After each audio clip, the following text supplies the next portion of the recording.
ഈ തെക്കേ മഠത്തിൽ ഭഗവതി ഇളകൊണ്ടിരിക്കണമെന്നറിഞ്ഞ് മുത്തശ്ശൻ കാർന്ന ഒരു തന്ത്രിയെ വരുത്തി. അർച്ചന ബിംബവുമായിട്ടാ തന്ത്രി വന്നത്. മുഹൂർത്തമായപ്പോ തന്ത്രി മോഹാത്സ്യപ്പെട്ടു വീണു. അന്ന് രാത്രി മഠത്തിലെ കന്യക പെൺകുട്ടി കാവില് വിളക്ക് കത്തിക്കാൻ പോയപ്പോ ഒരു മയില് പറന്നു വന്ന് മരക്കൊമ്പിലിരുന്നു. പിന്നെ കന്യകയെ നോക്കി വട്ടം പറന്ന് ഒറ്റപ്പീലികൾ പൊഴിക്കാൻ തുടങ്ങി.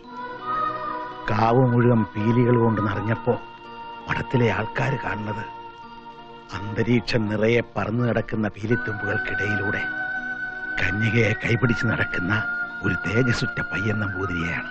കന്യകയെ പടവുകളിൽ നിർത്തി നേരെ കുളത്തിൽ മുങ്ങി നമ്പൂരി. പിന്നെ പൊങ്ങി വന്നില്ല. ആൾക്കാർ കുളം മുഴുവൻ മുങ്ങിത്തെറിഞ്ഞു. കിട്ടിയത് കുറെ പീലികളാ, കൂടെ ഭഗവതിയുടെ വിഗ്രഹവും. ആ വിഗ്രഹ പിന്നീട് മഠത്തിൽ പ്രതിഷ്ഠ വെച്ചത്.